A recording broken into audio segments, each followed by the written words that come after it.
Insurance companies do not make the injury claims process easy on you. I saw this firsthand. You see, I spent years working on behalf of insurance companies defending personal injury claims in court. I got a behind the scenes look at how insurance companies defend injury claims. Let me tell you the story of my past client, Stacy. I was at my home office one day in the fall of 2020 when I got a call from Stacy. I was working remotely, solely from my home office due to the COVID-19 pandemic.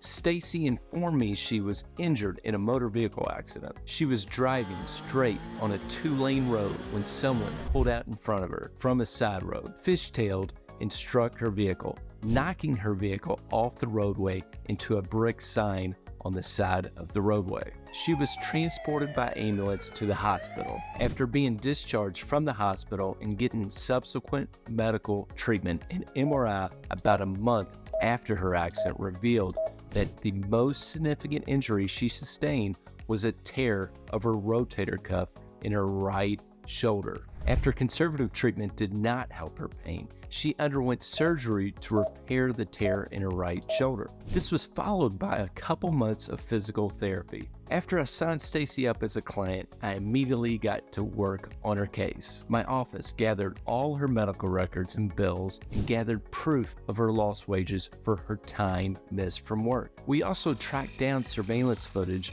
that caught the car accident on video. It was clear from watching the video that liability for the accident clearly rested with the other driver.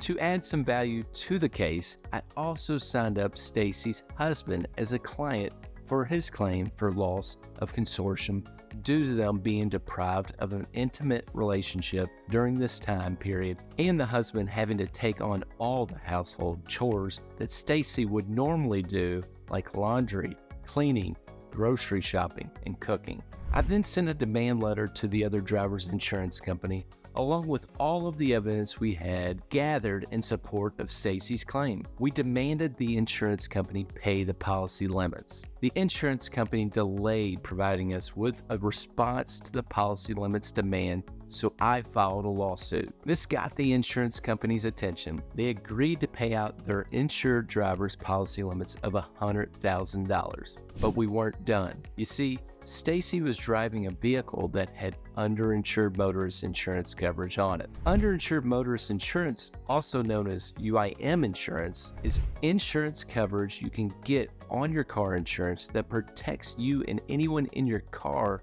in the event the person that caused an accident with you does not have enough insurance to cover all your damages. So after we settled the claim with the other driver's insurance, we pursued our claim against the underinsured motorist insurer, who we had also sued in the lawsuit I filed. We attempted a couple of rounds of negotiations with the UIM insurer, but we soon realized that the UIM insurer was not willing to make a fair and reasonable offer, so we continued litigating the case. We answered written discovery questions and requests sent over by the UIM carrier. We also had the UIM carrier answer written discovery questions and requests we sent over to their defense lawyer. The defense attorney for the UIM insurance carrier took Stacy's deposition. We produced additional evidence we were able to gather throughout the litigation process. I communicated with the UIM defense attorney on several occasions. We finally agreed to mediate the case with the UIM carrier. Mediation is a process wherein the parties meet with an agreed upon impartial and neutral person who assists with settlement negotiations. Mediation was held about 33 months after Stacy's car accident and after almost 2 years after our lawsuit was filed. By the time of our mediation, we had proven to the UIM insurance company that we weren't backing down.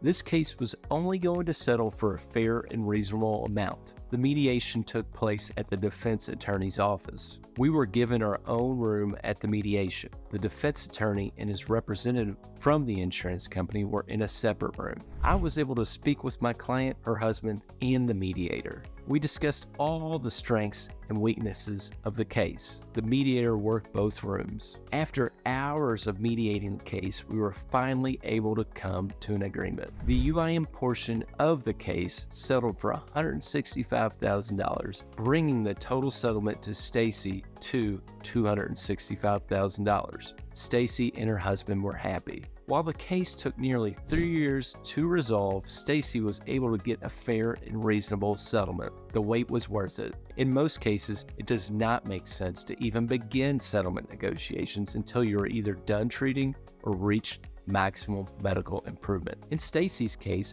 we began negotiations after her surgery and physical therapy was completed several months after her accident. We of course filed our lawsuit shortly after that and got the policy limits from the other driver's insurance company. The UIM insurance company made us fight to get a fair and reasonable settlement though. Insurance companies know that some injury victims are willing to take a lower settlement towards the beginning of their case instead of fighting for a fair and reasonable settlement. That's because some injury victims are impatient. They are happy with a smaller settlement if it means they can just be done with their case. You see, fighting for a fair and reasonable settlement often takes time and patience. You have to show them that you are a fighter. You are someone that will put in the effort to take your case all the way to trial if necessary. Oftentimes, the more patient you are and the further you take your case, the more money you will be compensated. The thing is,